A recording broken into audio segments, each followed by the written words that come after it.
The Micro Effect. www.themicroeffect.com. You take the blue pill. The story ends. You wake up in your bed and believe whatever you want to believe. You take the red pill. You stay in Wonderland. And I show you how deep the rabbit hole goes.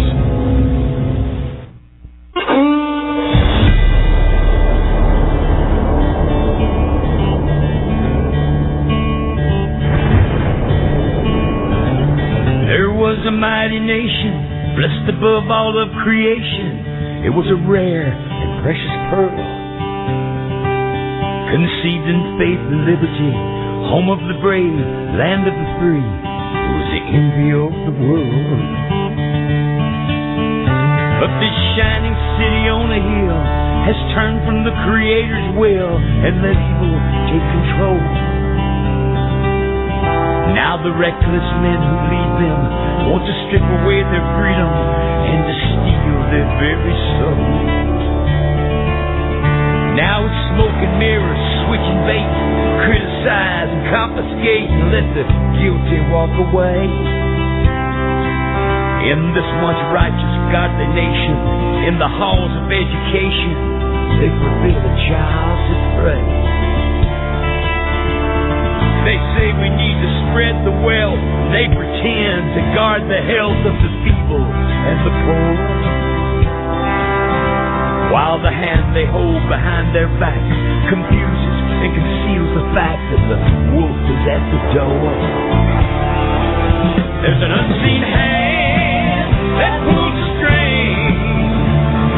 It makes his little puppets dance to every song he sings in the night. Well, welcome to Connecting the Dots. It's Tuesday morning, and it is December 4th, and we have a great radio show planned for today. We're going to be talking about a problem that we have nationally, and it has been a problem that's been surfacing for the last 40 or 50 years. But it is really showing its ugly head now, and that is political correctness and how the left has been using political correctness and things that seem at least benign on the surface to destroy free speech, freedom of thought, freedom of association, and all the freedoms that we hold dear as Americans. And this plan is straight out of Saul Alinsky's Rules for Radicals. It's straight out of the Communist Manifesto. This is something that is really a problem in the United States, and we have failed to recognize it. We have failed to react to this in the way that we should, which is saying, no, we have the right to think and do and act as we wish, as long as it doesn't harm others.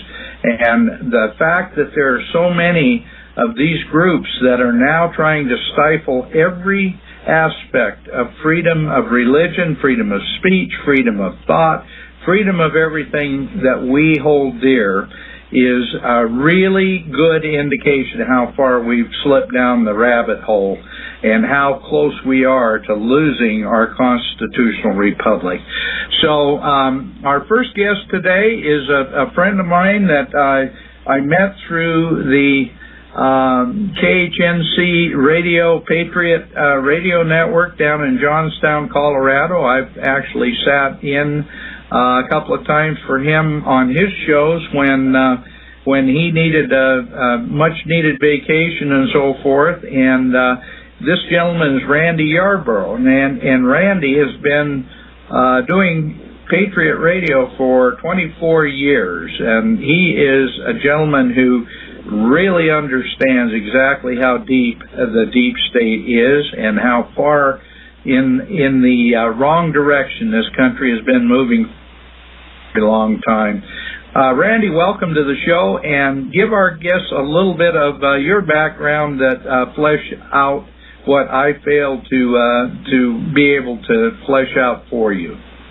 Well, Dan, thanks for having me on today. It's been a while since I've been on the radio, so I have to get back into into the gear of this venue. Yes. Oh, I started out listening to Rush Limbaugh years ago, and then I went, wow, there's all this radio up there on the satellite. So I hooked me up got the satellite system going, hooked me up a micro transmitter so I could hear it around the place here, and listening, and I started calling in a bunch, and the owner there at the station said, well, you want to do a radio show? And I went, oh no. So that's kind of how I got conned into doing radio. And I've learned more in the last 30 years than I ever learned in school, as far as our history, and the founding of this country and everything else, and the Lord has just placed all this, information in my lap, and going, man, we've been lied to all of our lives as far as the true state of man, put it that way. But anyway, that's led me down to walk closer with the Lord Jesus Christ than ever before, and that is our only hope, Dan, is for the folks to grab a hold of the Lord Jesus Christ and then stand and cry out, spare not, blow the trumpet. That's our job. If anybody claims the name of the Lord Jesus Christ, that's your job, to wake the people up. But as far as this political correctness, this goes back into the late 20s and 30s of the, I don't know if you've heard of the Frankfurt School. Oh, yeah. Yeah. In fact, we've done, I was a producer on a movie with James Yeager called The Cultural Marxism and Original Intent. There are several movies that were dealing with that, but very familiar with the Frankfurt School and Columbia University and how all this stuff got started in the United States. Yes, and that's I found that it helps to go back and say, okay, where did this culture, or where did this political correctness thing come from? And it goes back to that. And if we want to really go back, we can take it all the way back to the Civil War, right after the Civil War, and the 14th Amendment. And if you look at the 14th Amendment, every ruling from the Supreme Court that has denigrated the Christian religion and brought in the evil, the perverseness of the heart of man into our society, all of those rulings are bound by the 14th Amendment. But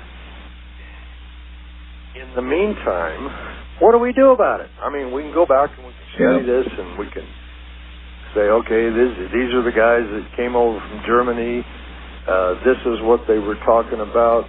Friedrich Nietzsche and all these guys, Hitler's hero, that we've got to do away with. We've got to do away with God in society. Man is the highest, ye shall be as gods. Nothing new under the sun. So, we just keep repeating history over and over, never, ever, ever learning the mistakes. So, what do we do about it? I'm putting the question to you. Well, what we do about it is exactly what we're doing here today, and that is talk about it in a public forum. And I have to tell you that the Micro Effect Radio Network overnight was hacked, and our site, as far as the Micro Effect Radio Network site, is currently down because of someone very maliciously going in and trying to destroy the site, because the last thing they want is freedom of thought and free speech. And you're absolutely right, Randy. This comes straight out of the cultural Marxism that was the program promoted by the Frankfurt School. And incidentally, the Frankfurt School came to the United States in the early 30s, late 20s, because of the nationalist movement in Nazi Germany, or in Germany. It wasn't Nazi at the time, but it was moving that way. And they knew that they needed to move their communist teaching part of the University of Frankfurt over to the United States to get it out of harm's way, because it's funny, Hitler, even though he was a National Socialist, which is still a socialist, they're both on the extreme right of the political spectrum, but the difference between communists and Nazis is basically Nazis are National Socialists and communists are international. And so they were in a battle for control of Germany in the 1920s and 30s, and the Frankfurt School moved to the United States because they saw fertile ground and a great opportunity to move into the Ivy League teaching colleges and institutions in the United States. And that's exactly what they did. And they started through the big foundations. This was something that was certainly exposed in the 1950s during the Un-American activities committees before Congress, but the big foundations came in with a lot of money, and they promoted the idea of turning our country into a socialist / communist country. And they promoted it through the teachers' colleges, and that's how the Frankfurt School ended up spreading all over academia in the Ivy League universities all over the East Coast. Okay, now we've done that. Incidentally, Randy, one of the best ways you can poke the devil in the eye and create the kind of controversy is start talking about Jesus Christ as our Lord and Savior. Boy, that really makes them squirm, doesn't it? It makes them squirm a lot. And I found if you're going to confront the socialist, well, I'll put it this way: if you're going to confront the useful idiots, and we're talking all ages, all sexes, that have fallen for the lie of government is God, government's going to provide. If you can put together 5 questions at most to put them, to maybe get their brain to click. And one of them I use is, well, here's my electric bill. You need to pay my electric bill. You're so caught up in socialism and taking care, here, it's your turn to pay my bill. And it kind of takes them back and going, and, so I'm not going to pay your bill, but you're going to pay my bill. Mm-hmm.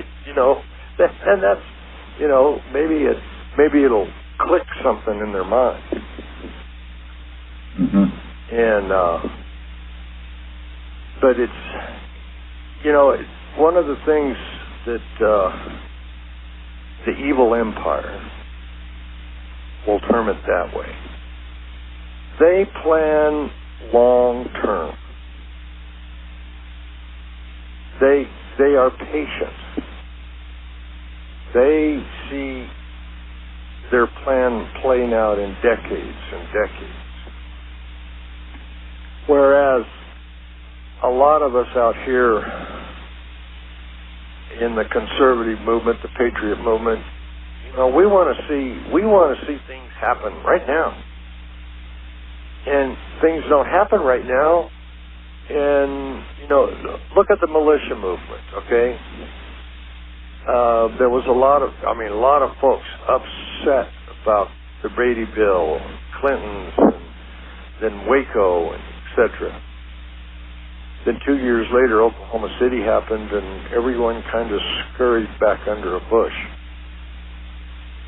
Some of the folks that I had on the radio back then, I'd call them up to do a radio show. Oh, no, can't do that. No.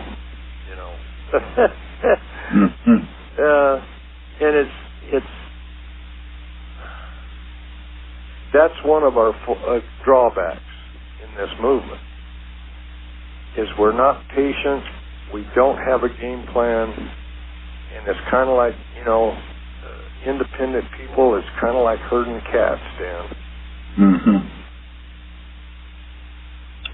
That's a good analogy, Randy, and frankly, it's the American problem, because we're so used to instant gratification, fast results, being able to get things done.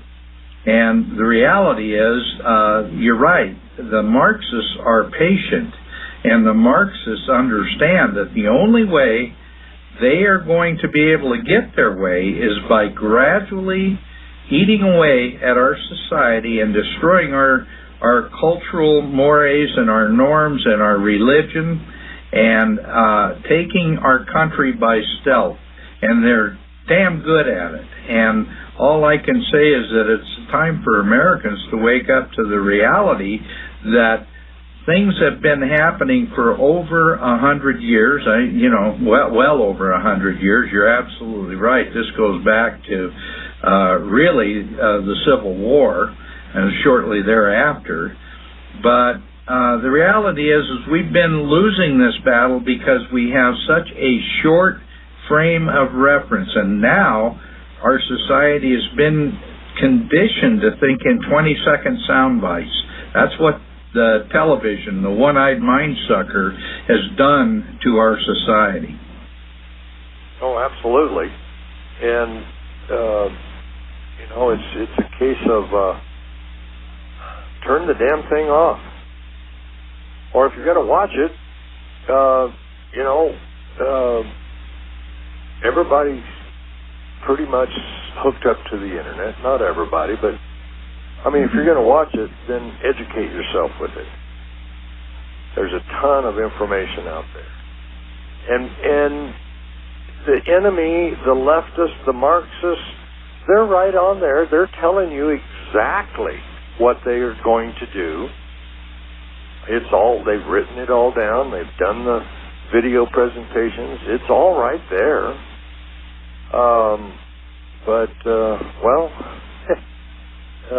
Don't confuse me with the truth.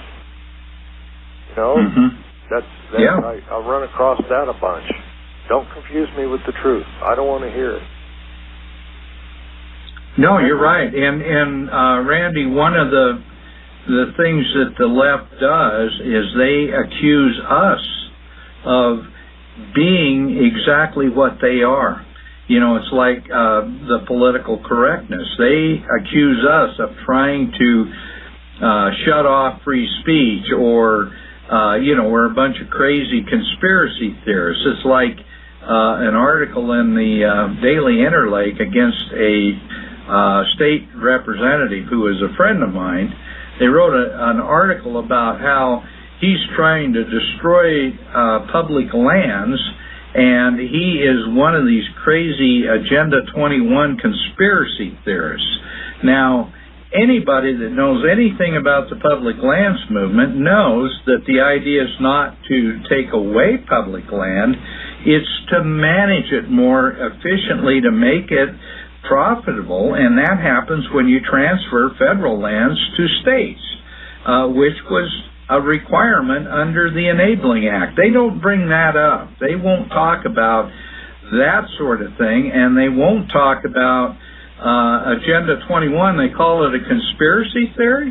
It's not a theory, it's a fact. You go look up UN Agenda 21. I mean, there are literally hundreds of books written about it by the people that want to move it forward, and they are trying to take our country through their so-called green programs and sustainability programs, and all those things are designed to take away freedom of thought, free speech, freedom of activity, and the right to own and manage your own land. Yes, and if you look at God's economic system, it is all about the land. And if you look at true economics, not some theory, all wealth comes from the land. All wealth. You know, we've decided that the stock market and the gurus there and the computer algorithms and programs are what create wealth. No. You had to get up this morning and you were a little bit hungry, and so I'll have some egg and bacon and some toast. Well, somewhere along the line, 6 months ago, some farmer decided, somebody might want an egg. So I'm going to hatch this egg, and this chick's going to come out, and 6 months from now, I'll start getting eggs from this hen. We're totally disconnected. We've been disconnected from the land, and that's exactly what their plan is. Because if you can be self-sufficient, God's economic system is basically the self-sufficient family farm. And I've done a lot of shows over the years on agriculture, because that is the most basic, fundamental industry, wrong word, occupation to any free society. And when 9/11 happened and all this national security, and there was a few years later that we were sitting down with a couple senators and congressmen talking to about the situation in agriculture and the low prices, which today are even lower than they were during the Depression and in the 30s, that if you want to talk about national security, Senator, you really need to be looking at agriculture. You need to be looking at if we can't feed ourselves and we're dependent upon foreign imports, are we going to do the same thing with oil as we've done with oil, with food? Are we going to send the troops over there and make sure that the oil gets and the food gets loaded on the boats and shipped over here? And it kind of set them back. But, well, nothing happened. As usual. As usual. But, folks out there, they really need to get a grasp of the problem and then just don't shut up. I fax, 5 or 6 times a week to my congressmen and senators. I'm always on the phone to the state reps. What about this? And keep it simple. Don't do a whole dissertation. Keep it down to 1 or 2 items, period. And just keep hammering them. Keep hammering them. No, I agree with you completely, Randy. And one of the, your comment about really farming and small agriculture, and being independent is a really, really important American asset. And we are losing that asset. I know you're aware of this. They're trying to move people off the land and move them into stack and pack housing and move them into cities so that they're easier to control. Because if you control the food supply and you control the means of transportation and everything else and get these people congregated into large cities and make the countryside completely devoid of small landowners, you are going to be able to control people much more easily. And that's what Agenda 21 is all about. It's getting rid of people like the Bundys, people like the Hammonds, people who are small ranchers and farmers, and turn agriculture over to the big corporations who can control everything. They can control the food supply, they can control everything. And even though the so-called conspiracy theories that they're talking about, UN Agenda 21B, they have stated in their documents on biodiversity that the world's human population has to be reduced to under 1 billion people. Well, what better way than destroy the food supply, control the food supply? What better way than get these people completely divorced from a rural lifestyle and make them live into controlled societies of the cities? Oh, absolutely. And, this has been going on for decades of moving the people off the land. There's a few out there that are deciding, well, no, this city thing is it's out of control. Can't take it anymore. But one of the other things, Dan, that people can do, if you have children, if you have grandchildren, you need to pray diligently that the Lord will open the door that you can pull your children out of the public pool system. It's become total indoctrination centers. And, I've watched some of the young people that have worked with me for over the years that I've hired, and they've gone to college, higher education, and they come home and they're a total different person. That they've been mind controlled. Their whole attitude and outlook on life has been changed. That it's a case of well, you really owe me. You owe me. And it's a sad fact, sad deal. Yeah, it is.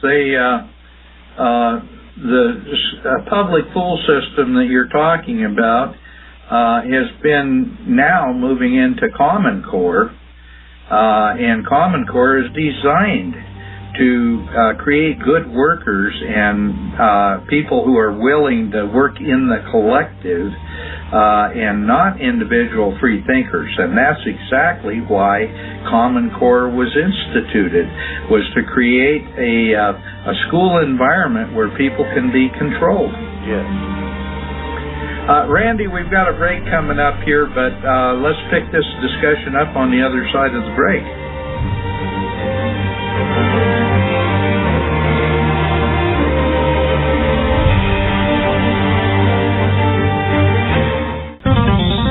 This is The Micro Effect. www.themicroeffect.com. And we are, as a people, inherently and historically opposed to secret societies, to secret oaths, and to secret proceedings. For we are opposed around the world by a monolithic and ruthless conspiracy that relies primarily on covert means for expanding its sphere of influence. It was 1776 when the founders signed the writ of independence from the Brits. It was revolution. Now an enemy from within would enslave us all again and deprive us of our rights in the Constitution. Restore the Republic. Wake up, it's time to understand. Restore the Republic. We're losing our freedom in the land. Well, welcome back to Connecting the Dots with Dan Happel, and we have a really good special friend on the show today, Randy Yarborough. And Randy is a radio host, former radio host. I guess you're kind of semi-retired right now, but Randy was on radio for 24 years on the Patriot Network. And Randy, you've done a lot of this programming talking about the very subjects we're talking about today, which is political correctness and how the radical left is destroying our society with all these programs that are designed to kill free speech, freedom of thought, freedom of expression, freedom of association, and the rights to private property. And incidentally, I have to let our listeners know there is not a more important piece of private property than your mind and your body. And if you cannot control the things that you think and that you see and freedom of expression, you have no property rights whatsoever. Randy, welcome back, and I'll let you take it from there.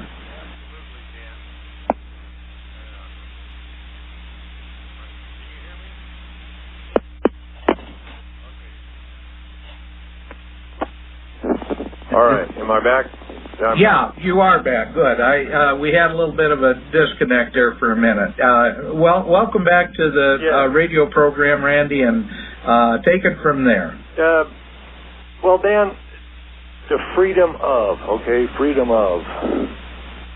the political correct crowd, the PhD eggheads in the universities teaching the young people, this is how society works.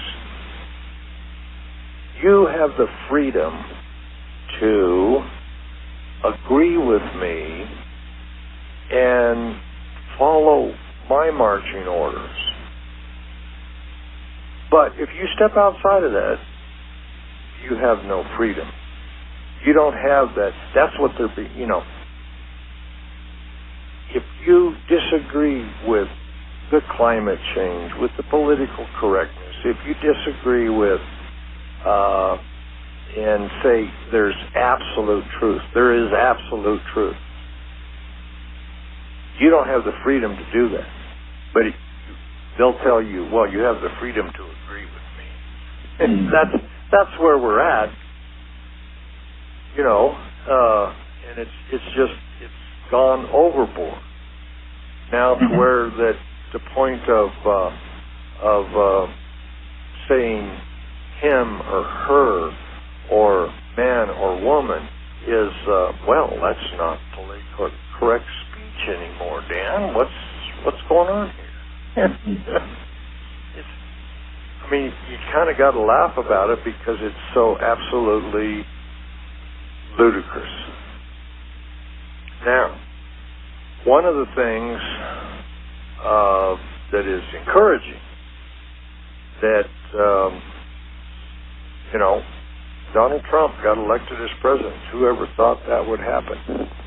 Whoever thought that would ever happen?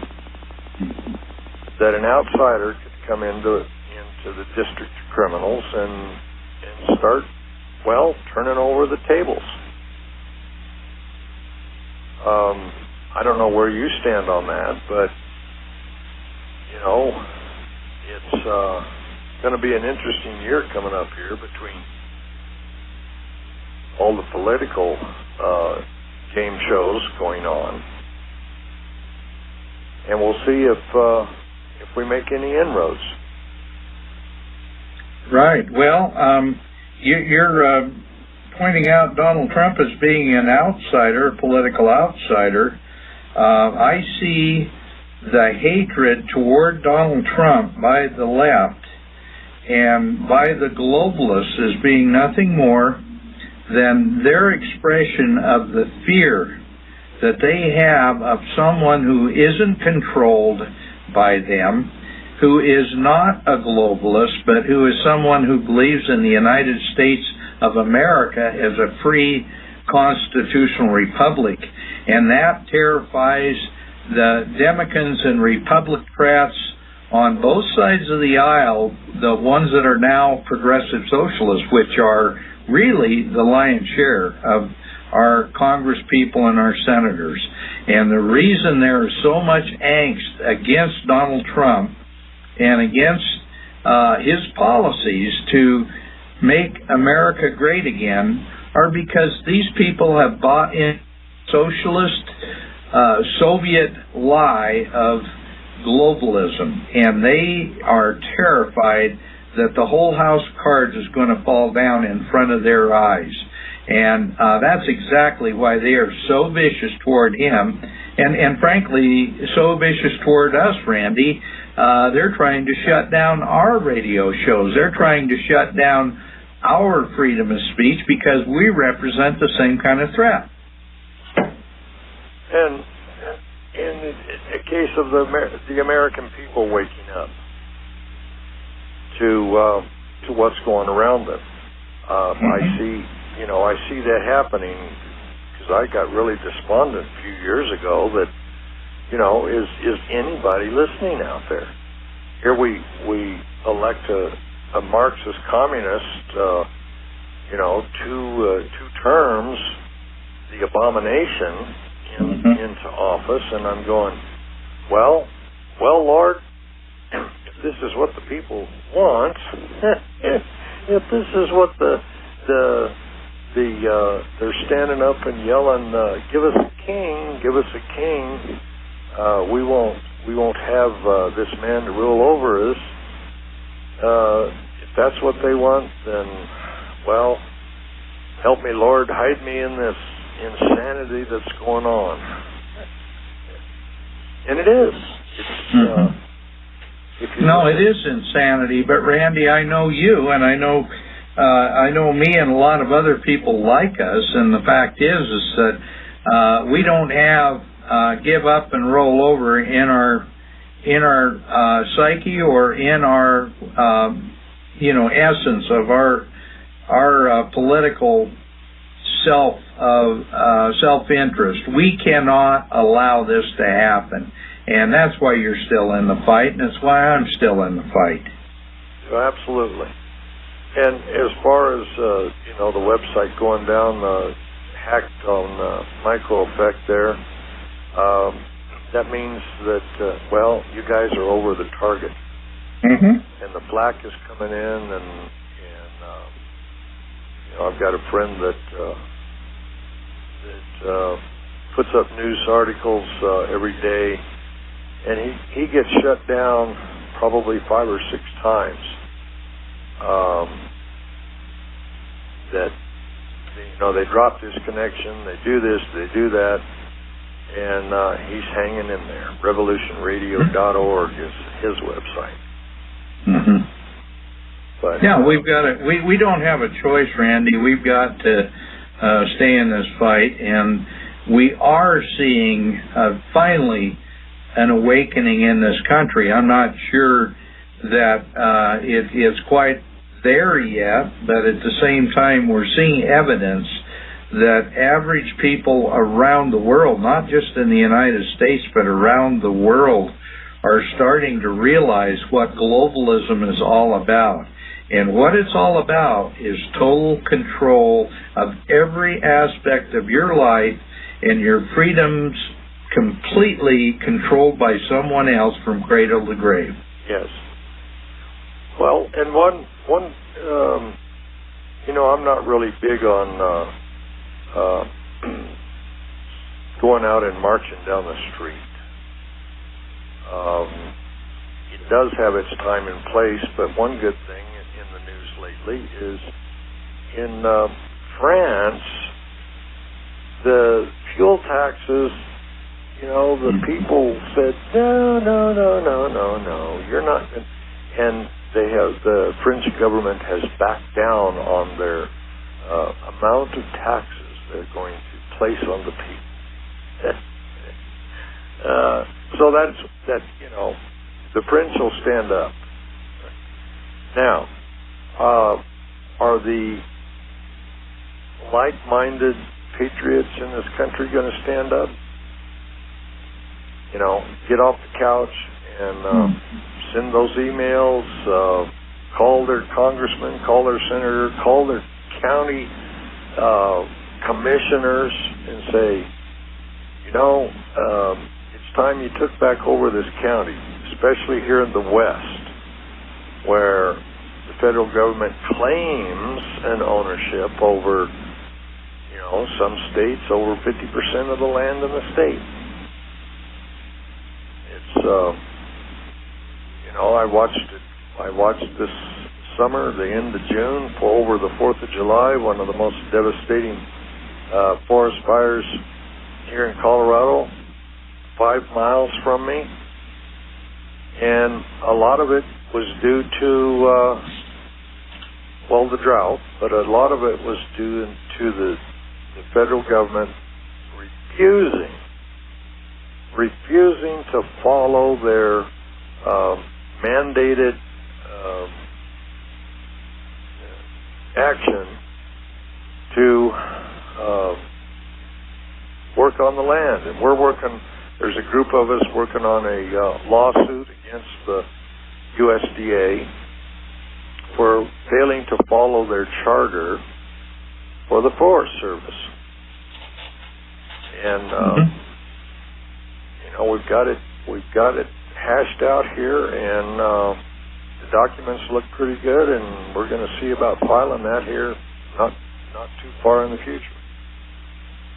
Well, Randy, in Montana anyway, Forest Service has a challenge to every single timber sale when they try to do a timber sale for fire fuel reduction and for healthy forest initiatives. They're sued by two radical environmentalists that want to shut down every single timber sale in the United States. Well, these people are both attorneys, and they're both radical environmentalists. Now, if they care about the environment, they want a healthy and a managed forest system that utilizes the resource of timber in a way that makes the forest healthy. And that is, even though they say they care about the environment, they don't give a damn about the environment. They care about making money and getting people off the land. And guess what? What's the best way to get people that want to live in a rural environment off the land? You just make it so dangerous. You introduce wolves and large predators. You stop all forest management from happening to the point where people don't want to live on the land anymore. They want to get back into the city where they're safe. And that's exactly what all this nonsense is all about. Well, and I don't know, we've looked at that situation, and basically those environmental groups, that you look at the charter for the Forest Service, and here's they're to manage the land for the good of the local community. Right. You then turn around in the environmental group, you're not part of the local community here, folks. You have no standing to file suit. And that's how you attack them on that. Absolutely. But, Randy, you've got to understand that now we've got enablers within the Forest Service. What's happened is that as the Forest Service, the older guys that really understood their responsibility, the men and women who understood that they were there to serve the people. Many of them are retiring and leaving the Forest Service, and they're being replaced with young people who are brought up as radicals in the universities and up through the same environmental groups. There's a nepotism. There's I guess the environmental groups are a lot of times providing the training and the personnel that are being hired by the Forest Service.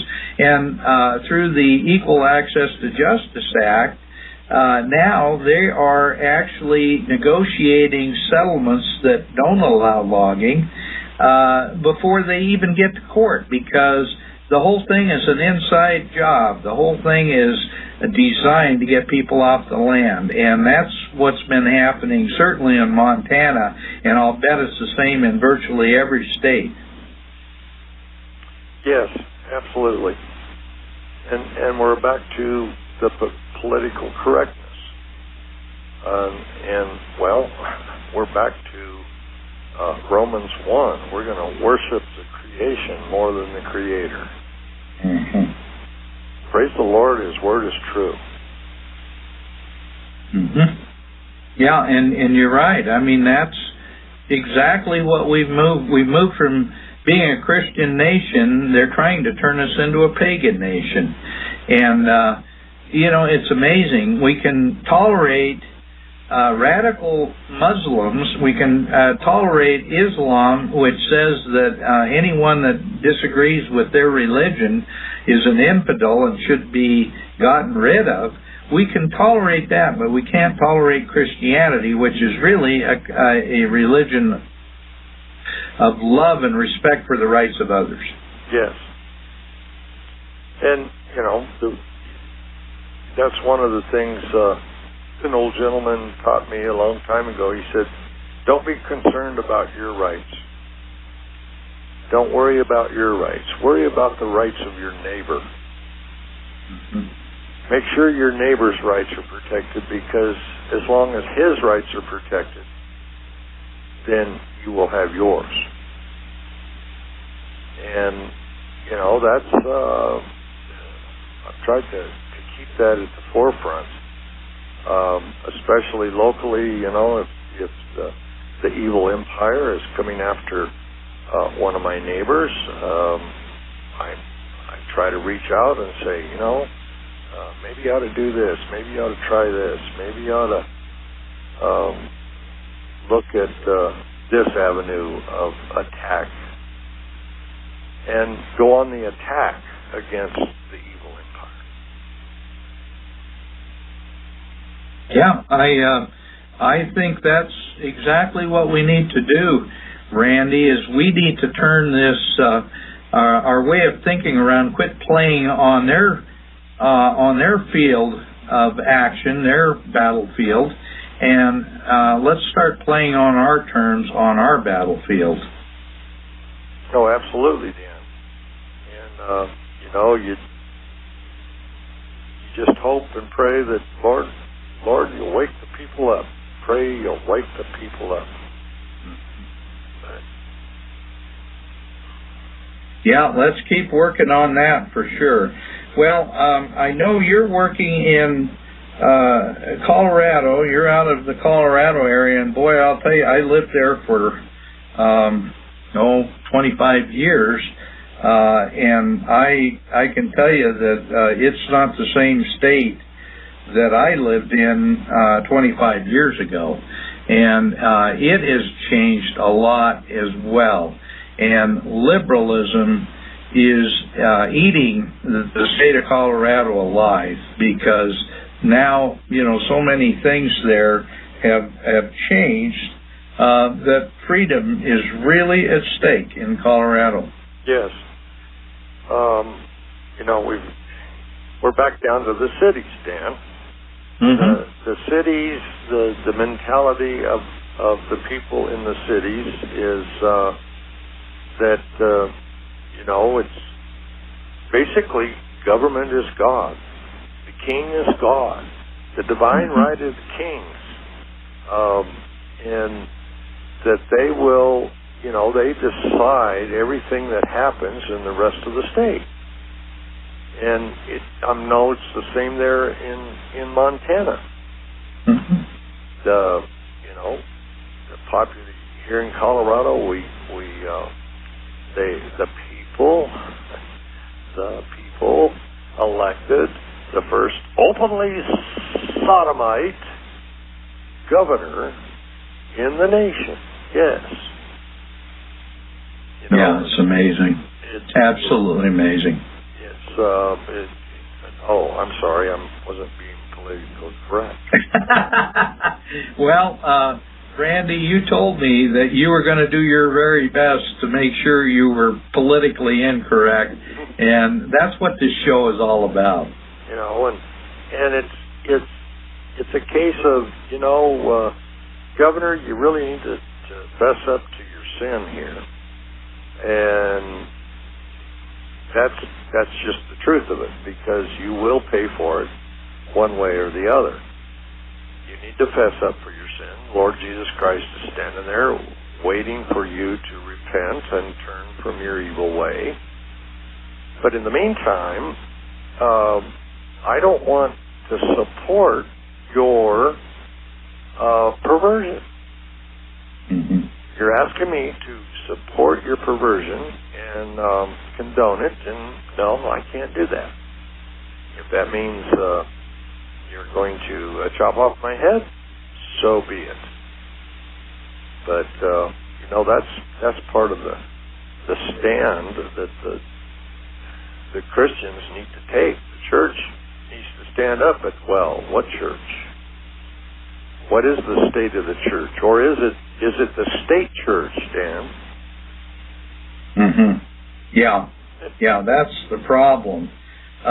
These 501c3 churches now are so timid and so afraid to stand up for biblical teachings that, frankly, they've lost their value as far as a moral foundation for the truth and for the church. They've lost that because they've sold themselves to their tax-exempt status. Yes, I've done a lot of shows over the years on that, too.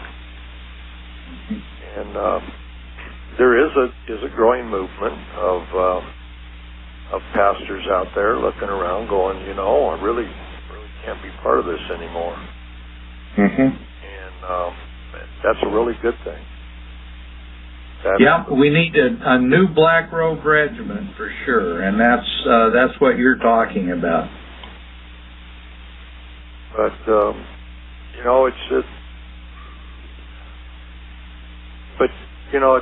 to the folks out there, to not get discouraged, not get depressed of what they see around them.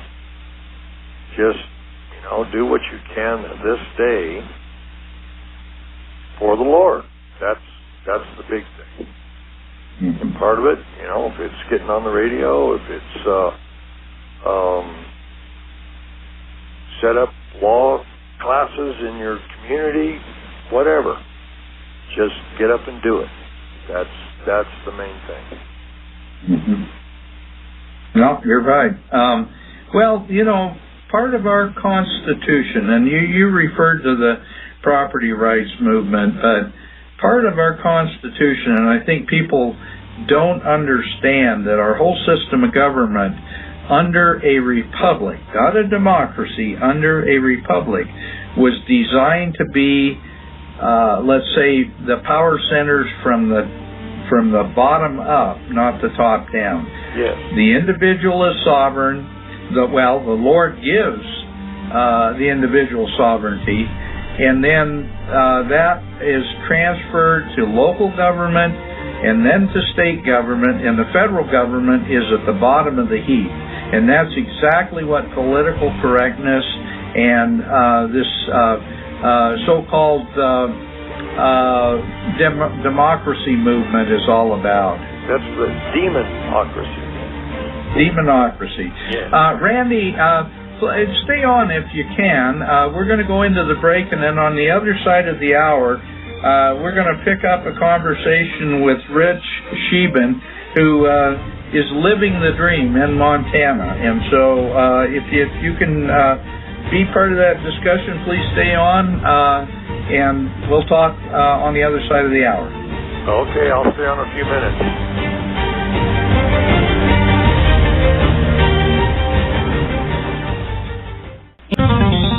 This is The Micro Effect. www.themicroeffect.com. You take the blue pill, the story ends. You wake up in your bed and believe whatever you want to believe. You take the red pill, you stay in Wonderland, and I show you how deep the rabbit hole goes.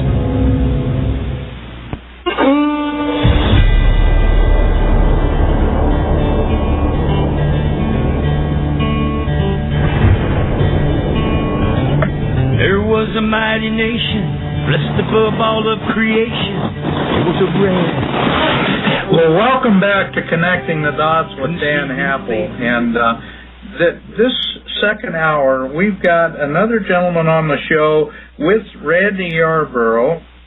This gentleman's name is Rich Sheben. He is an accomplished radio host himself, and he is the owner of Rich's River Ranch in Eureka, Montana, and he is also a very well-known for his Off-Grid Montana website and teaching people how to survive and how to thrive and prosper off the grid. And Rich, welcome to the show. I know you wanted to talk about the political correction movement and politically correct movement. And Randy and I have been leading into that with the first hour, talking about just exactly how corrupt politically correct activism is and why it's destroying this country. So I'd love to hear your perspective coming in as a new voice on this and someone who has talked about this a great deal all over the country. Well, thank you, Dan and Randy. Thanks for having me, first of all. And I just got done a few minutes ago talking about subsets of political correctness on a different radio show. And I do this on a regular basis because, speaking of connecting the dots, which is a great name of your show, I try to use financial, economic, social, and political rationale to connect the dots so people can see how we've been distracted, dumbed down, and divided by every group imaginable by the elite. That's almost their MO. Their template, their blueprint, their playbook, their flowchart is basically for destruction. They want to have what I call the little guy, the bottom 93% of people, infighting, creating chaos, and not having synergy. And this is part of the divide and conquer strategy. And people make too many mistakes about political correctness. It should be defined by its antonym, and that is truth. So I'm just going to give a brief introduction on political correctness, and we can have discussions. But what this does, it emboldens the aristocracy. What we need is to create synergy so people can understand how we're being distracted, dumbed down, and divided by race, gender, sex, sexual orientation, religion, ideology, generation. Because the powers that be, whether they use the mainstream media, which is only 5 or 6 companies, who control production companies, publishing companies, radio, TV, newspapers, magazines. Their job is to manufacture perception, pity, guilt, ideology. Their job is to sway public opinion, hold on to the narratives, the memes, themes, talking points, and the microphone. And their job is to turn the United States of America into the divided states, or more appropriately, the divided groups of America. So what we need to do as people, because I talk about ideas and solutions a lot, especially in the financial economic realm. And I have 3 criteria for standing for principle. The first one is we need to have the same rules, laws, and accountability based on what group we're in. Okay? Same rules, laws, and accountability. It can't be separately tiered based on victim group status or protectionist group status. This is why the elite has dubbed this identity politics. so the common person can't see through the veil of smoke and mirrors of what's happening. The second criteria is truth. And what that means is that we need to have the guts to say the truth and say it like it is, in lieu of wanting to be liked and blowing smoke up people's keister and telling certain people what they want to hear. And the third thing is just as important, because they're all interrelated, and that is, if someone has less consequences for their behavior because of what group they come from, then you should do it too. Group identity politics is the home run pitch of the elite. And they use Hegelian dialectic, professional wordsmithing, media propaganda, subliminal messaging. That's why the Obamas is in charge of Netflix, a company that doesn't even make profit, that eats up cash like crazy. It's a tool of propaganda. That's what everything is today. Propaganda, lies, false flags. And the more people read up, research up, and speak up, and of course vote up after that, we can actually change things. But I want you to think about what political correctness has done to the American people. And the Kavanaugh effect, like the Me Too movement. There's an article here right in front of me that I printed out this morning titled Wall Street's New Rule is to Avoid Women at All Costs. So no more dinners with female colleagues, don't sit next to them on flights, don't book hotel rooms. If you do it on different floors, no one-on-one meetings. So basically what has happened is political correctness basically is dividing the people more and more. And I'm just going to read a couple quotes from here. If men avoid working or traveling with women alone or stop mentoring women for fear of being accused of sexual harassment, then these men are going to back out a sexual harassment complaint and run into sexual discrimination complaint. Another quote, being accused of sexual discrimination is nothing compared to being falsely accused of rape, so don't expect this trend to reverse. Candace Owens from Red Pill Black talks about the war on men all the time. What we're heading into is Sharia law or UN-controlled / Chinese rule. If we don't stop being drunk on the Kool-Aid of political correctness, that's where we are going. And I could talk about this in much detail and specificity. Now, regarding group identity politics, this is so dangerous because when you get a job or keep a job based on lowering the bars of standards and expectations because of what group you're in, not only does that eliminate synergy, but it insults the work ethic, the ability, and the intelligence of all these people shoved into these groups because it's an elite game plan and strategy to divide the American people. And what it does, it further degrades and disrespects the people who are thrown in these groups. It's saying you can't compete. Your work is suboptimal, so we're going to lower the bars of standards and expectations for you to go into this job. You never empower an individual, a nation, or a group by lowering the bars of standards and expectations. You do the opposite. You destroy it. And all this is meant to make the people submissive and break our will. So they throw words at us like, oh, you're a controversial racist, bigot, sexist, misogynist, homophobe, intolerant, violent, hater, with an anti in front of every word and a phobia, ism, and ist in the back of every word. This doesn't do the American people or the West any benefits. And so when you hear these politically correct buzzwords that have been hijacked by definition, like democracy, accountability, diversity, equality, fairness, inclusiveness, prosperity, all these words have been hijacked by definition to be used as a tool, as a weaponized tool to divide the American people. So when people speak up, the individual gets demonized, discredited, and delegitimized through all of the fake news mediums, and that basically weeds certain people out by saying the truth.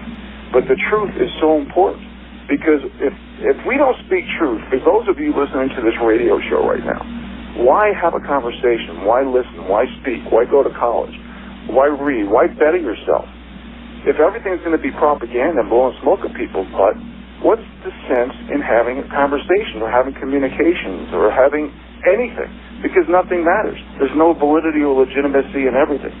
So lowering the bars of standards and expectation, what it does, it destroys America from within because you're rewarding mediocrity and you turn America into the law of diminishing returns.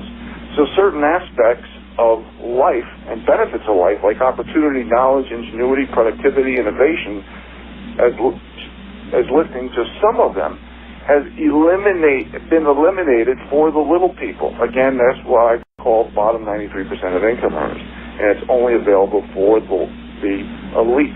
So we have to get rid of this left-right paradigm in our minds and realize it's a lot more aristocracy managing and controlling the serfs in lieu of this left-right paradigm. And I'm going to let you gentlemen respond to quite a mouthful I said there, but I appreciate you giving me the microphone. Well, that was wonderful, Rich. Actually, I just wanted to sit and listen, but you're absolutely right. What they're doing is divide and conquer. That's always been the best way to win a war, is to divide and conquer your opponents. And that's exactly what they've been trying to do with all this political correctness. You're 100% on target with that. And, you know, the reality is the world we live in today is so much more divisive than it was when we lived as a republic and not as a democracy. Absolutely. Well, first of all, we used to be based on hard work, effort, proven results, qualifications, job performance, and that was our way as for the little people to control their own destiny. Now, it all depends on what group you're in. And people have to realize, and I urge people so often to read, even if you have to read excerpts about Marx, Olinsky, the Frankfurt School, Cloward and Piven, the Communist Manifesto. We're so drunk on the Kool-Aid of political correctness that we have allowed, with group identity politics, the powers that be to set the stage for government intervention, confiscation, redistribution of wealth. And they use these politically correct buzz terms like Agenda 21 or 30, humanitarian, sustainable city, global warming, climate change. All this leads to is the loss of individual rights. And if truth, or basically how I define political correctness, which is by its antonym of truth, and if people just thought about it that way, I think a lot of people can see through the propaganda, the Hegelian dialectic, the subliminal messaging, and not be so addicted to the bread and circuses that the powers that be are trying to distract us with. Yeah, right on. I incidentally, Rich, I want to make sure our listeners understand that you are a product of a liberal education system, and you actually grew up in New York City and decided that you'd had just about enough of that and moved to Montana, 15 years ago, something like that? Well, I think this is a good time, since this is the first time I've been on your show, Dan, to give your audience a little introduction. I've been in Montana for 32 years, and I had a dream growing up in New York City. You know, I was interested in Lewis and Clark history and mountain man history, and I'm really into nature. I give tours on edible medicinal plants. I live in an off-grid log cabin with basically no amenities. I live with a wood-cooked stove. I hunt and fish for my own meat, grow my own produce. I just love everything about nature. And so my dream, my goal, if you will, when I grew up in New York City, and I love New York City. I love the nightclubs. I love dancing. I take advantage of whatever I can wherever I am. But I had this love, this innate love of nature. So I've been in Montana. I had to get a few college degrees and wear a suit and tie and drive a company car to get here. But I live very frugally. I live below my means. If I don't have the cash, I don't pay for it. And I'm out of debt. And I talk about debt restructuring all the time because I do a lot of financial counseling as well. So my love of nature basically gave me the ability to survive because it gave me skill sets. Now I'll give a little background very quickly to your listeners. When I was, my plan A, when I was living in the metropolitan area of New York City, to get me to the Northern Rockies so I could live off-grid, hunt and fish, live this lifestyle that I love, was to get a job with the New York City Fire Department, because I had a bunch of friends who was in the New York City Fire Department. Well, at 19, I was bench pressing 365 pounds. I knew I could easily pass the test. That was the year that women's groups sued city of New York because they couldn't pass the test. So they ordered, through the judges, to lower the bars of standards and expectations for passing the physical test. My plan B, so I didn't get a job there, my plan B was to get a college degree in forestry, come out to the Northern Rockies and get a job with the National Forest Service. Well, I got my degree, and long story short, they said they would not hire me as a white male with my degree in the interview, and they said, basically, I'm just there for show. And they hired two girls sitting in the waiting room fresh out of high school with no education or experience. So I got into the pharmaceutical industry. I did 20-year plus stint there, and I got diagnosed with spinal stenosis and nerve damage. I was literally driving with painkillers while working for GlaxoSmithKline. They told me, because I requested a part-time job share that they were giving to people all over the country. Human Resources told me that part-time job shares were for women only. So I continued to work while driving with painkillers, putting myself and other vehicles in jeopardy, because my lawyers told me, let me do my best to quote. It's probably going to be a paraphrase, but they told me that one lawyer said that if I was female and if the exact opposite happened to me, I'd have a $10 million lawsuit by the end of the day. Another attorney told me that you have a 1 in 1,000 chance of winning a reverse discrimination lawsuit. And as we know, there's no such thing as reverse discrimination. Discrimination is discrimination. Mm-hmm. And another attorney told me, as a poor/middle class white male heterosexual with a Christian name, I do not have enough group self-pity points.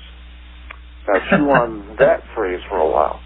So here we are in America, where hard work, effort, proven results, qualifications, and job performance mean nothing. So when you, again, eliminate appreciation and value for work, you turn into a country that we're turning into, that nothing matters and nobody cares. And that's why when you look at the measurements, the barometers of despair, if you will, you look at everything from drug use to alcoholism to suicides. Here in Montana, gentlemen, it's the fact that I realize this is a per capita number, but we're number one in meth use and suicides in the nation. That should be unacceptable in a place where I've dreamed my whole life of coming here to hunt, fish, and garden, and live off-grid, and enjoy the mountains and nature.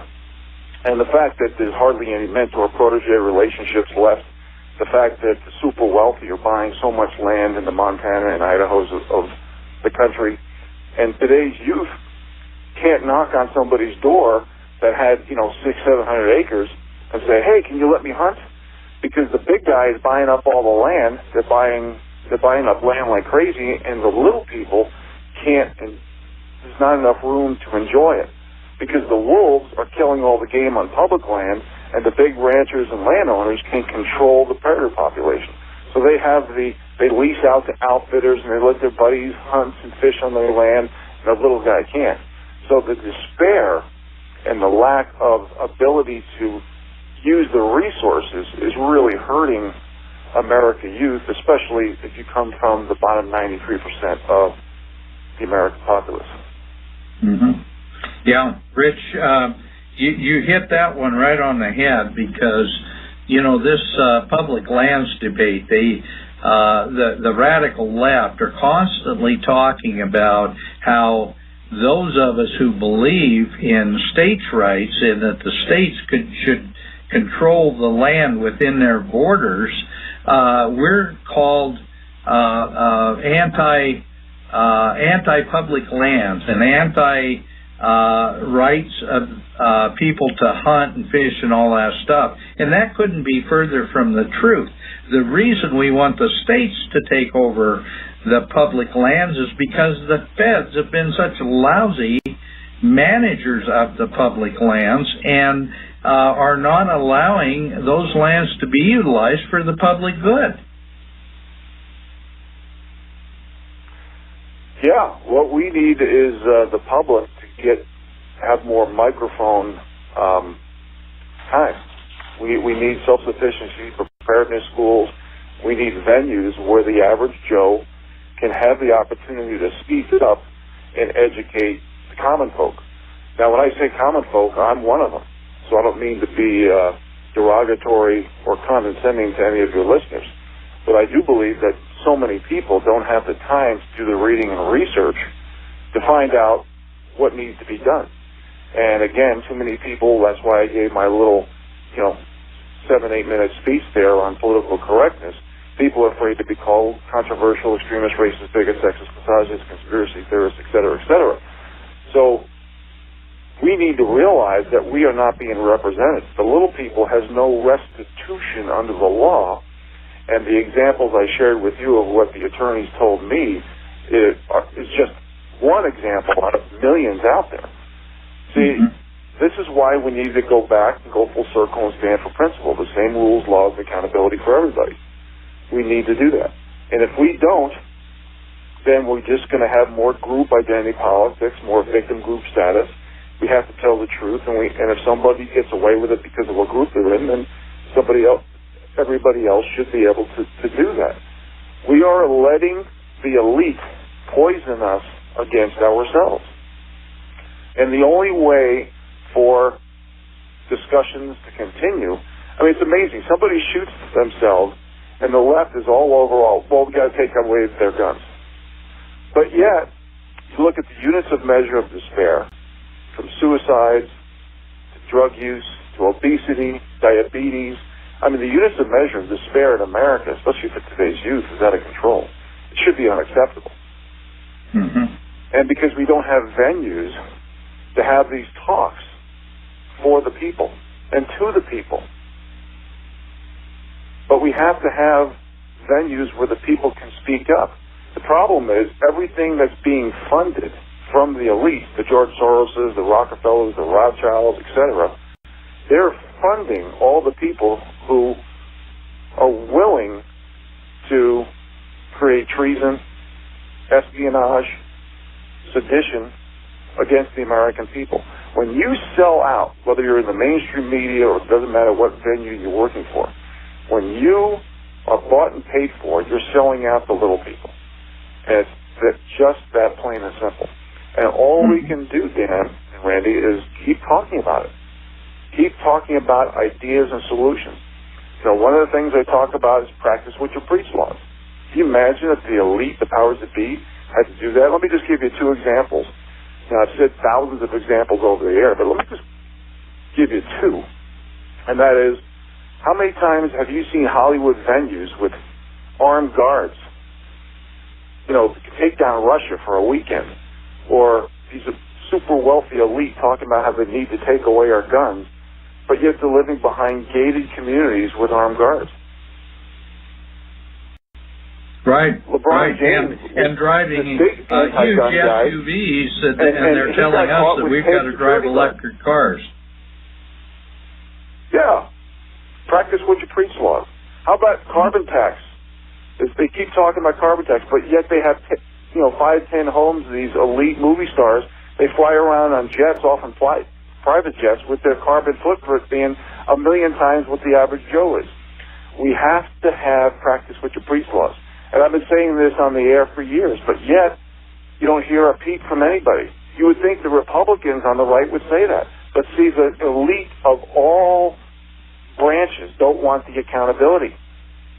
That brings us back to standing for principles and rules, laws, and accountability.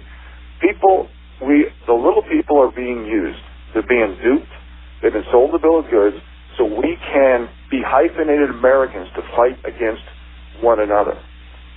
We need to stick up for each other. And that is the only way. And we need to read up. We need to research up, and we need to speak up. And if you want to change things, that's the only way to do it. Because words like freedom, liberty, justice for all will be gone. And as Google books take over the education and school systems, all definitions of common American words are going to be morphed. They're going to be changed by incrementalism. And one day we're all going to wake up and you'll be told what to do, what to say, how to think, and who to do it with. Mm-hmm. Yeah, I think we're already there. Randy, are you still on the call?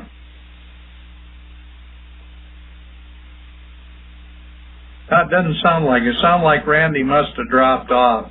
Well, I can tell you, Rich, you've been very articulate in explaining exactly why we need to put an end to this craziness called political correctness. And you're absolutely right. We have really turned our country over to the elite.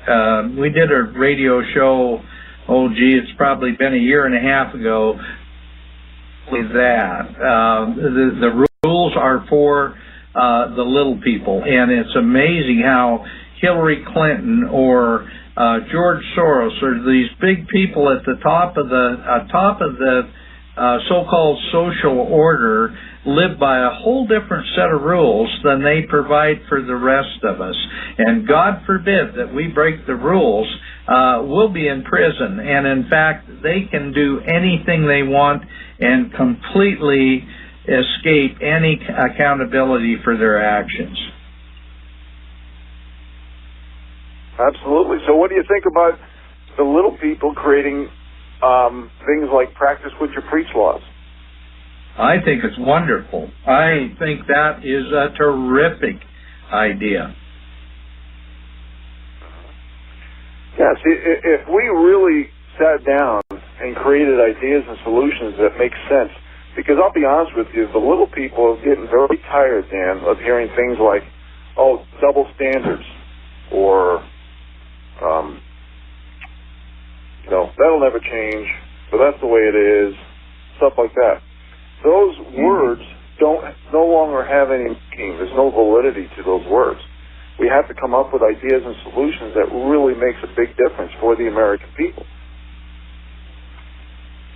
Yeah, you're right. I mean, we need to be thinking about solutions, and this practice what you preach law idea is, I think it's dynamite. There should never be a different set of rules for different people based on their social status, their sexual preference, their color of their skin, all this stuff. It's all based on lies.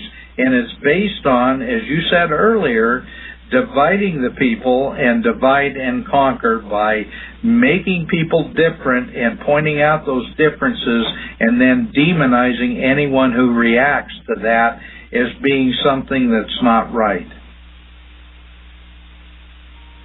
Well, I know people are tired of hearing words like hypocrisy because, when you say that's the way it is, it'll never change, double standards, hypocrisy, you're basically a poster boy for the globalist organization. Yeah, absolutely. Rich, we're moving into a commercial break. Could you pick that thought up on the other side of the break? You bet.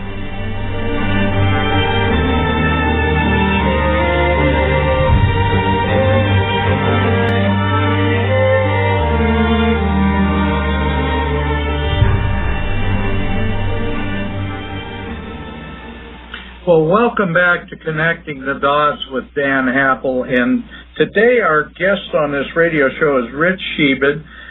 Rich is someone who I think most people in this country need to know much more about, and with that, Rich, you were in the middle of an idea, but I do want to allow you to talk a little bit about some of the radio shows that you do, and also how our listeners can hear more about what you have to say, and also more about your website.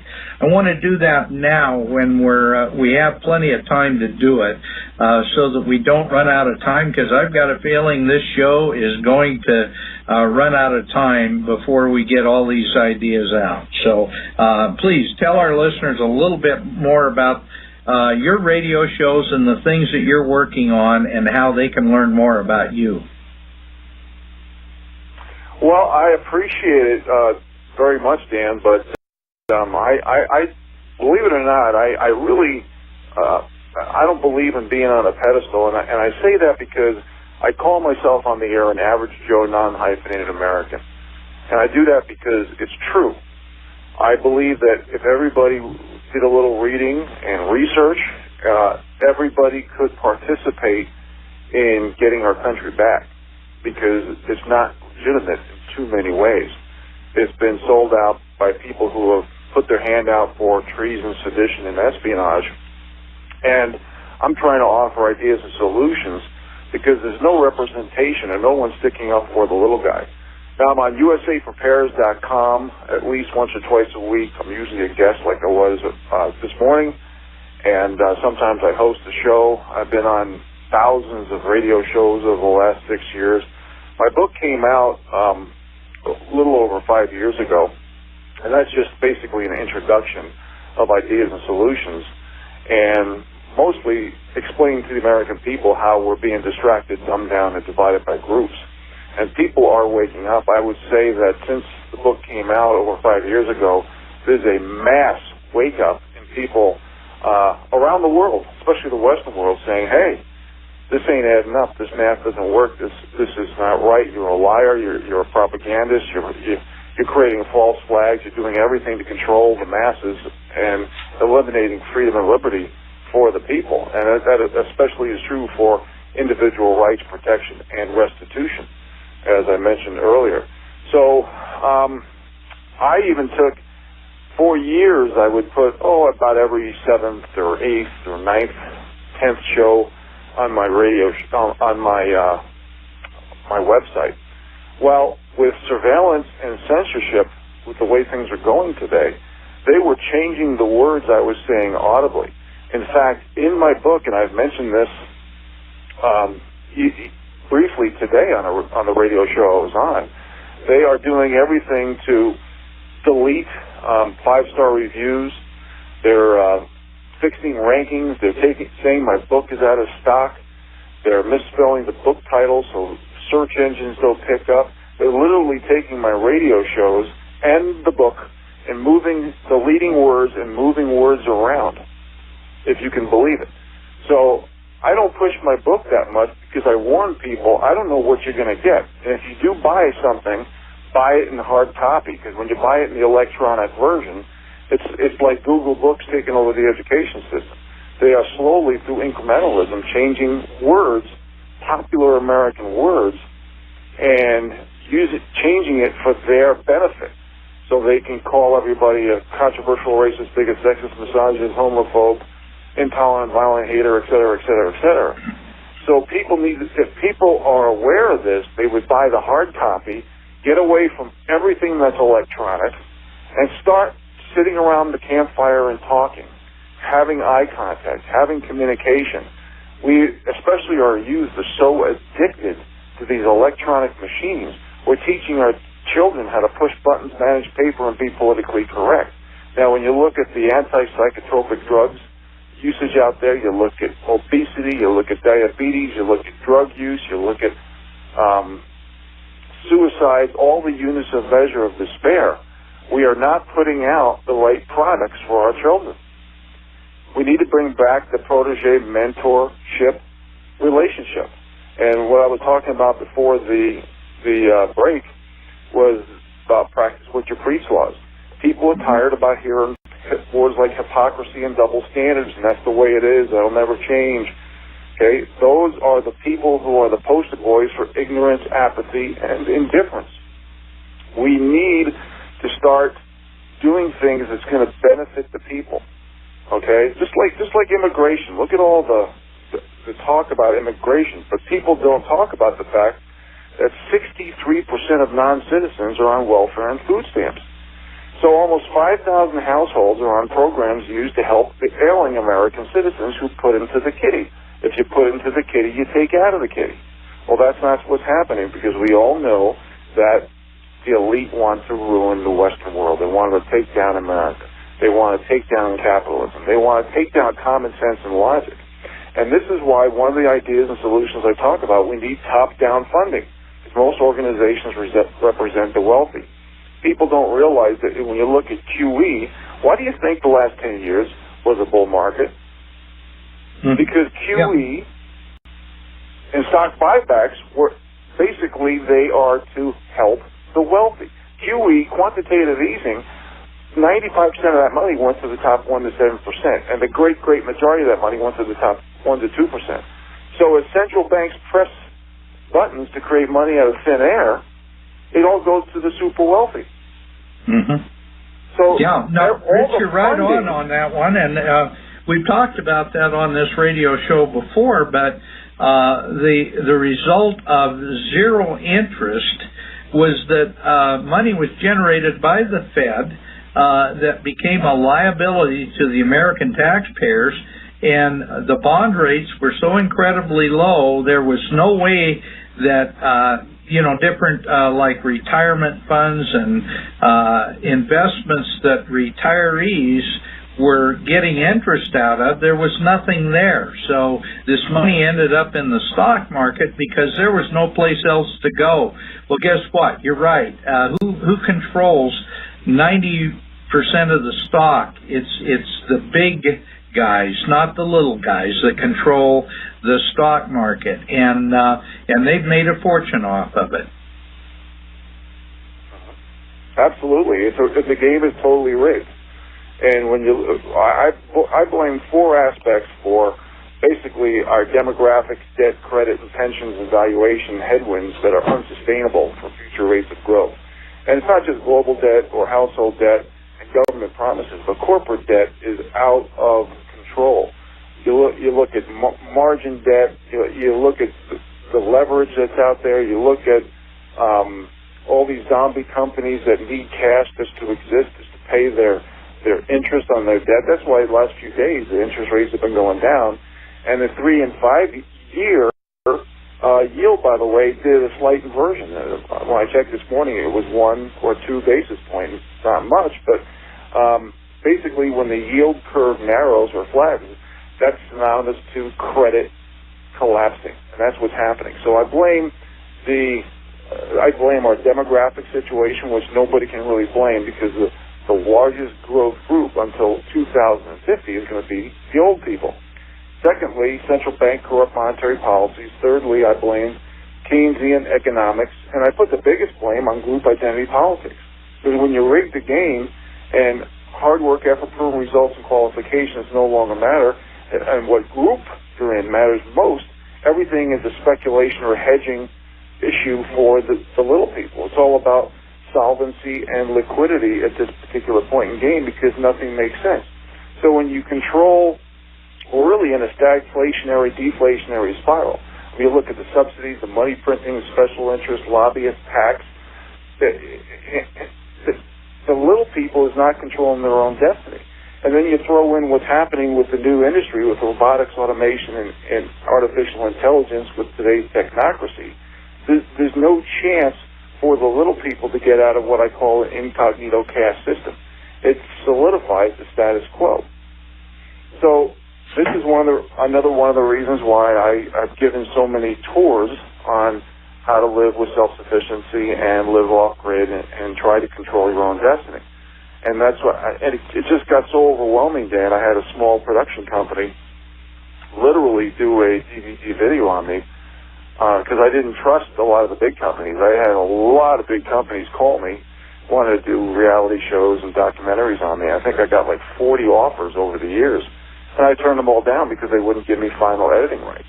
Because it's kind of like, I guess a great analogy would be the Doomsday Prepper show.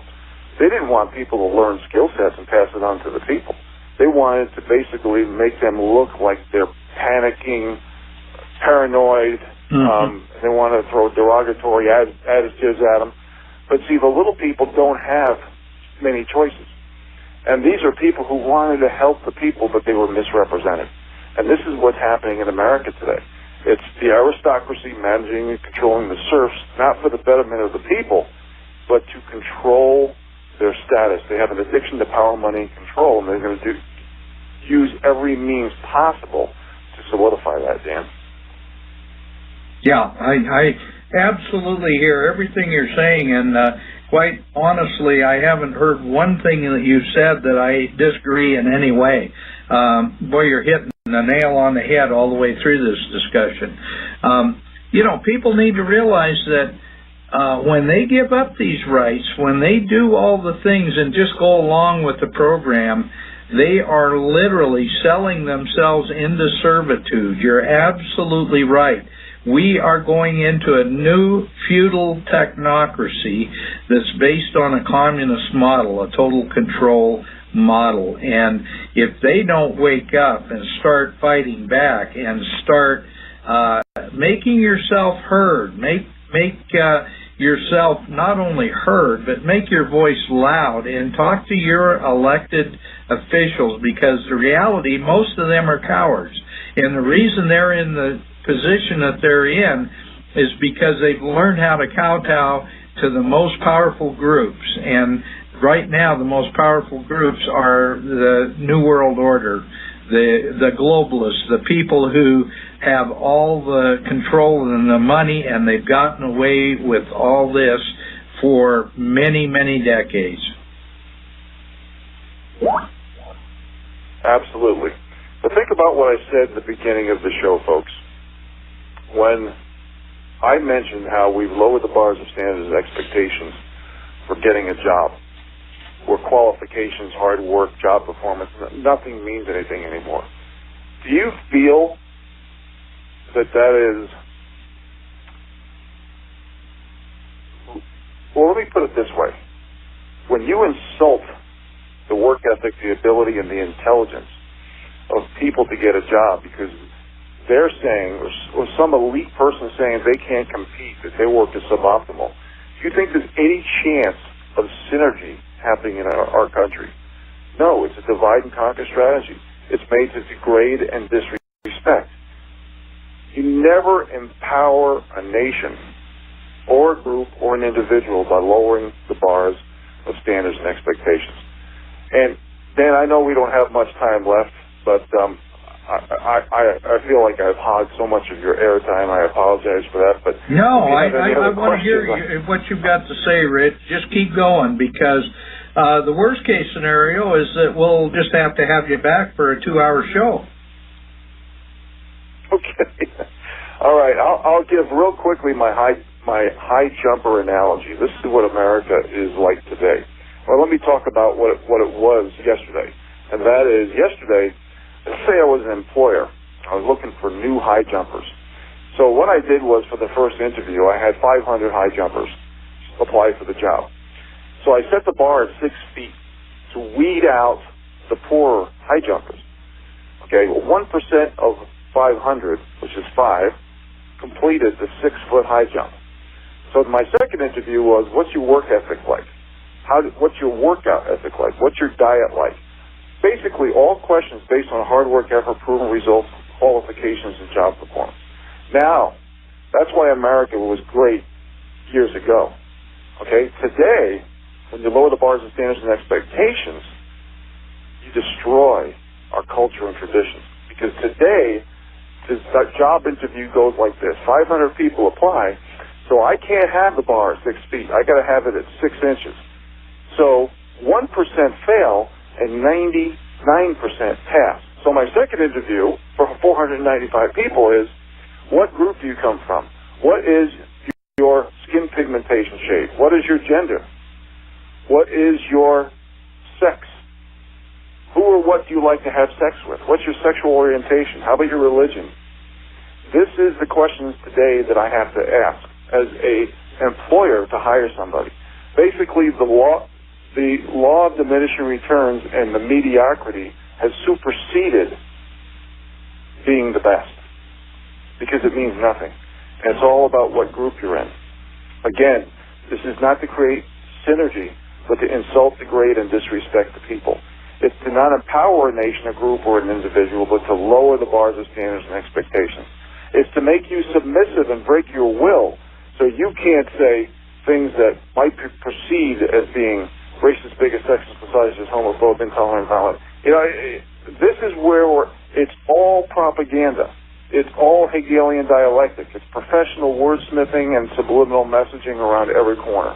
And if the people could understand that the main MO of the elite is to distract, dumb down, and divide the American people by groups, then we could possibly have some freedom left for our children to be subjected to drug use the way it is, suicide the way it is, all these units of measures of despair, and then the left complains about someone being shot by a gun, but they don't talk about Chicago and Baltimore and all these other places. Right. We have to bring common sense and logic back to the table. Well, Rich, what you're talking about, too, is what we used to call American exceptionalism. And it was based on trying to be the best that you can be and promoting exceptionalism, promoting excellence, promoting people for working hard and doing a good job. And what we've created now, and this is the globalist vision, is a sort of a muddy mess of mutts that don't really excel at anything. And that's the greatest way in the world to take down the last free republic in the world. Absolutely. It has nothing to do with creating this utopia like they say. These are just, that's another politically correct buzzword. It's used to control the people. We are being led by people who have an addiction to power, money, and control. It's just like I read an article briefly this morning on Zero Hedge. Zunker was saying how the populists are idiots. First of all, it's not populist, it's survival, because that's all we have left. Juncker is the head of the EU, unelected. And this is what's happening. We are moving towards unelected officials that have no centralized control and no accountability from the top down to run the world. Absolutely. It's being appointed by the powerful, and you know how that system works. Whoever is the best at licking boots is the most likely to be appointed to that position. So it's all about control. It's all about globalism. It's all about destroying exceptionalism. Absolutely. The new job description is, are you willing to create sedition, treason, and espionage against your people? And this is why the mid-level management, like politicians, bankers, lawyers, judges, are so bought and paid for. Yeah, no, you're spot on. Rich, let's continue this thought with the idea of rural America reasserting themselves by making sure that people understand that the metropolitan areas are intentionally being taught things about the rural areas that are let's say, flyover country. And that rural America is really the last stand for this country, because rural America represents the last ideals of freedom, and the cities are gone, but the rural areas still have a modicum of understanding and intelligence about the rights of individuals and freedom. Absolutely. I talk about self-sufficiency preparedness schools in chapter, I believe, 17 of the book, or the 15. Anyway, talking about living off grid, basically including all trades in this school. I think the people should confiscate half of the state universities that we pay taxpayers to and teach people to get away from this cookie-cutter, follower, politically correct subdivision mentality.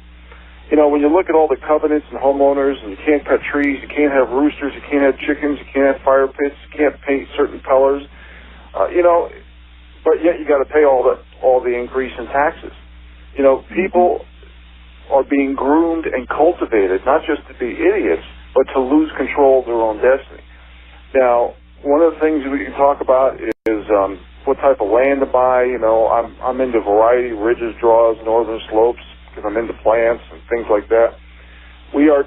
It's very obvious that the elite are moving the serfs into urban suburban America so they can easily be in control.